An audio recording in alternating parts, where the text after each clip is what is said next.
Microsoft CEO acknowledges that they will lose social permission to waste electricity on AI unless they do something useful with it. Wait, what?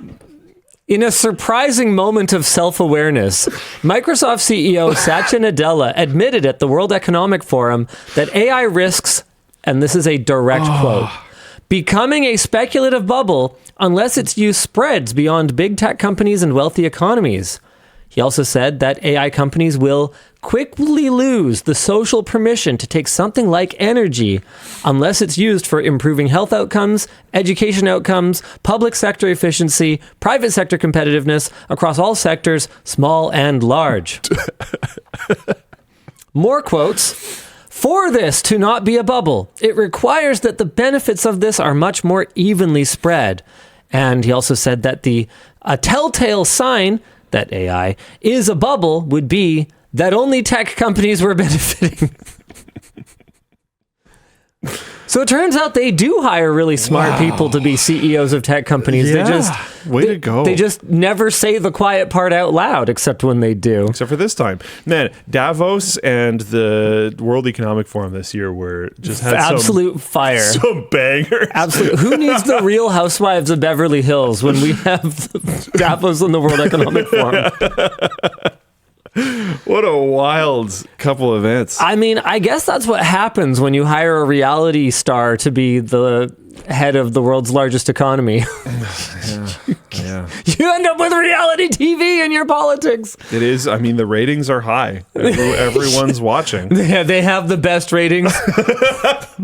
My friends called me. They said, "You've never seen ratings like this." They haven't. He's right. Way to go.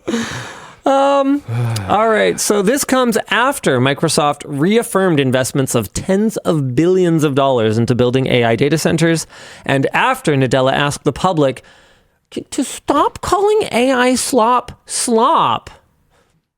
To which the public responded by changing Microsoft branding on things to Microslop. Because of course that was going to happen. Yeah. It's so easy now that they can just do it with AI. Yes. Anyone can meme on Microsoft now. Yes. Our discussion question is, should big investors into AI be sweating? Yeah. Unless you think you can time your exit really, really well.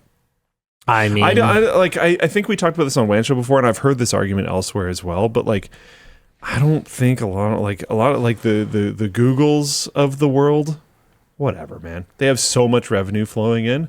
They're going to be fine. The Microsofts of the world, they're going to be fine. Oh yeah. Because they have real revenue. Do we have a real OpenAI business ad thing in here? An OpenAI ad? So OpenAI is talking about putting ads into their free tier and stuff, but there's for ChatGPT? There's a quote from Sam Altman talking about how putting ads into the service would be like a last financial resort. And that quote was not that long ago. And now they're adding ads into the service. And the discussion around this is a little bit nuanced, because some people are going okay, well, he said last financial resort, so are they failing? Is this the beginning of the end? Here's a source from PCGamer.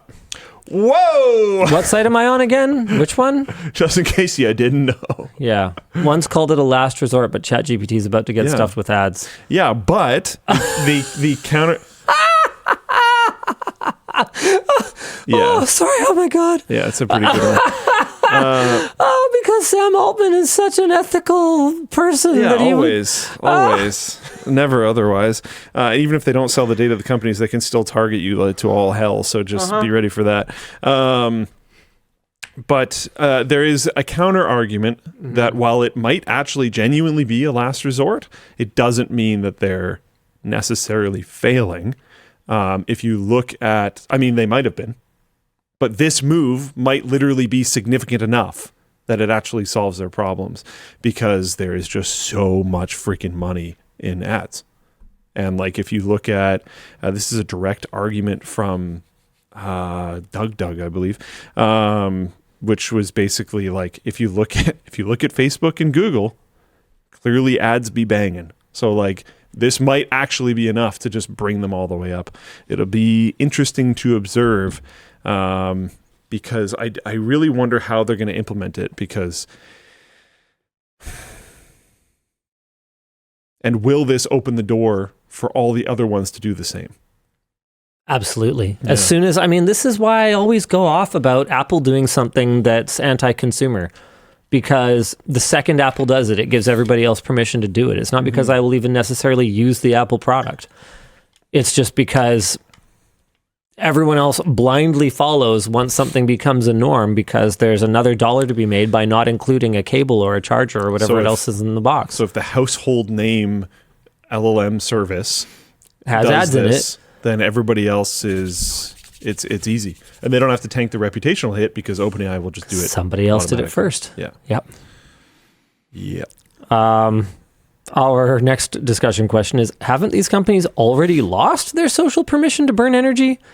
No, I mean, that's the thing. So this was written by David, who I think is he's a very dialed in person. He knows stuff about a lot of stuff, and he's got a high awareness level, like high awareness intelligence. You might say AI.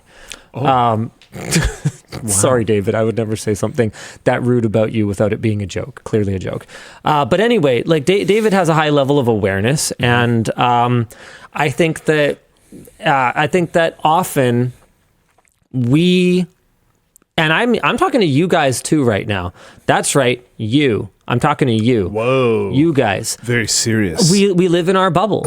We hang out. A lot of you probably work in the tech industry. A lot of you probably gravitate towards people in your lives who keep up with and are interested in talking to you about the tech industry. You're watching. How long have we been live? You're 2.5 hours into a podcast that is, at least loosely, I was going to say loosely, like maintains a facade. Yeah, there you go. Of being about technology, right? And so I feel like we end up with this inherent, I don't know if I would quite call it an echo chamber, because I would like to think that we are open to new ideas, but it's definitely a self-reinforcing perception that the things that we're knowledgeable about are the same things that everyone around us is knowledgeable about, and more importantly, cares about. But no, like my sister-in-law doesn't know how much power ChatGPT is using. She doesn't even know. It wouldn't even occur to her to ask. I think there's a lot of people that are just going to be like, you know what? I am invested in the stock market in general. My pension is invested in the stock market in general. I want these companies to do whatever they're going to do to make money. And I think a lot of people aren't going to say that out loud. And that's even a tier of awareness above, like what we're talking about here, where we care about the technical details of which NVIDIA accelerators and how much VRAM they have on them, and what impact that has on the supply of silicon wafers that's going to Micron or SK Hynix for the production of consumer memory, and how that's affecting the pricing of the Steam machine. Like, that's the kind of stuff that we're talking about on this show, with the assumption that you guys are all kind of sitting there going, I have all the context to kind of follow along with this. But there's other people who are like way more interested in nutritional supplements, or in the in min-maxing the performance of their truck, or whatever else it is that they do and they're passionate about and they care about. I'm not saying that these are not aware people. I'm just saying they might have a lower level of awareness this particular topic. About this particular topic. Yeah, I don't know what's going on in probably whatever they do. Me neither. I couldn't tell you who makes the best drill right now. Yeah. I don't know. Milwaukee? Makita? Yeah. DeWalt? I'm on the team of probably not Ryobi company that I have the battery compatibility with. Yeah, exactly, right? To Project Farm. Yeah, to be honest. Exactly, right? So none of this really surprises me that no, people haven't gotten fed up with what AI companies are doing unless these companies are operating in their backyard and emitting a bunch of toxic gas and smoke into the air that's like drifting over their house or whatever. And no, it doesn't surprise me either that David probably lives in enough of a tech knowledgeable bubble that to him it was like obvious that this is bad, and to a lot of you guys, like a lot of your adamant opposition to AI is based on understanding exactly what's going on right now, and being kind of powerless to stop it. I mean, we talked about this in the Bright Side of Tech video, where it's like, yeah, you're 100 like. I got the messaging wrong when I talked about it live on the WAN show, where I was like, we need a perspective adjustment. A lot of people bristled at that wording. And so we avoided that wording when we did the Bright Side of Tech video. But it was... Thank you for beta testing our video. I know, right? It was, but it was the same point. The point was that you're 100% right to be mad. 100%. You're 100% right to feel powerless and frustrated. 100%. But just, okay, can we direct it to the right places? That's all. Can we point it in the right direction? Was kind of what I was trying to get across. And directing it at this all-in bet for the next 5G, the next IoT, the next big tech trend that will make the stock go hockey stick higher, at the expense of anything else getting better for the average consumer. Yeah, definitely be mad about that, but maybe not everything. I don't think we have the energy to be angry about everything. I don't. It's also just like really bad for you. Like, well, yeah. Objectively. This is based in true. Yeah. Pick your battles and avoid the ones you don't have. Yeah. Andre B says the Bright Side of Tech video was a somewhat surprising video. Really appreciated it. Yeah. I wasn't sure how it was going to go. It was one of those ones that we talked about a lot in the writer's room, and we knew that we were doing something a little bit risky. It's a lot easier to go, I am a consumer advocate. That was on paper. Mad on your behalf. That is effective. That's not effective. It doesn't do anything. It can be. It can be if it's done in a way that is effective. But I haven't seen it with respect to anything around what's going on with AI right now. Like being mad about Micron shuttering the Crucial brand is not going to change that decision. I think the biggest impact we've seen actually is in gaming, with a few companies coming out and saying that they'll limit their usage of it or whatever. Yeah. Which is interesting. And also, I don't know if I believe it's going to last, man. And I also have heard that is causing some issues within a couple studios. Not one. I've heard more than one. Where some of the workers are actually really frustrated by not being able to use it. Yeah. That doesn't surprise me at all. Because there was certain cases where the higher-ups didn't even know to what degree it was being used, and then made statements being like, whatever, dude. I found out about an AI tool that we were using yesterday in a meeting with an external company. I had no idea. So apparently, the safety pass on our videos where we check for exposed email addresses, IP addresses, physical addresses, phone numbers.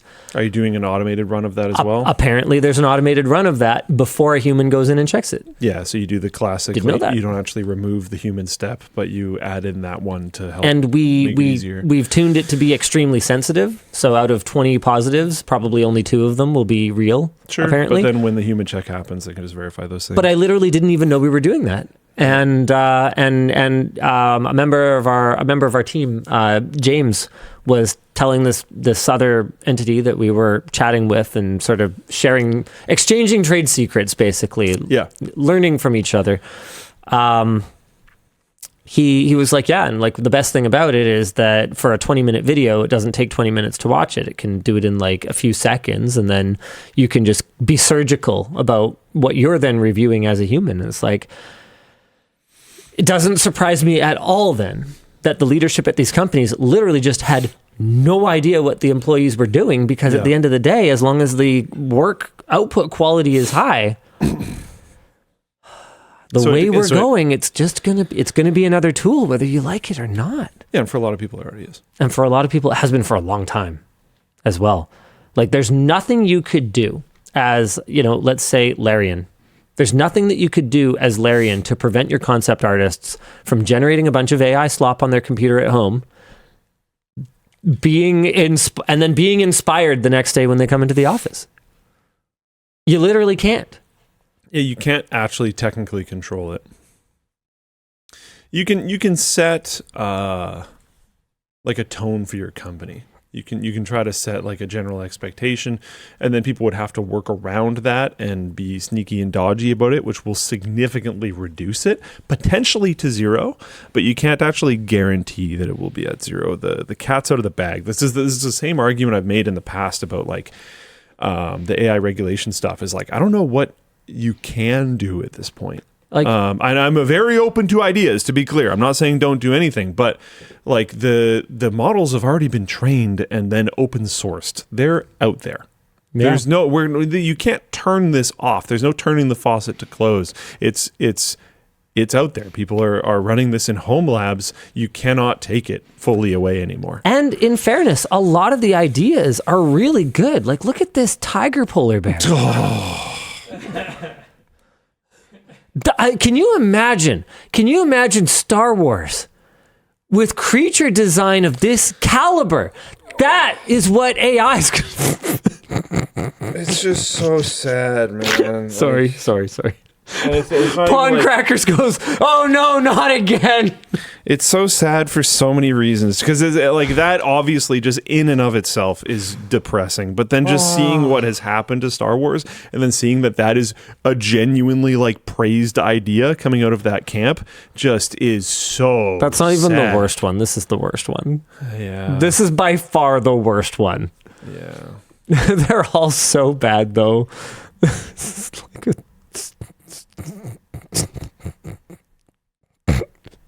He even looks sad. If you scroll down, like he actually just looks sad. He does. He's like, "Why did this happen to me?" Oh, I hate being this alive. This one is upset misery. that he has to wear that costume. Oh my God. This one's like, What why even is this? Why did they put weird dots on Why me? would they ever show this? Don't show it to no one. Show it to no one and talk about it not at all. That would be the solution. Pat them on their head and tell them to run off to their cubicle again and go do more productive things. R.I.P. Star Wars.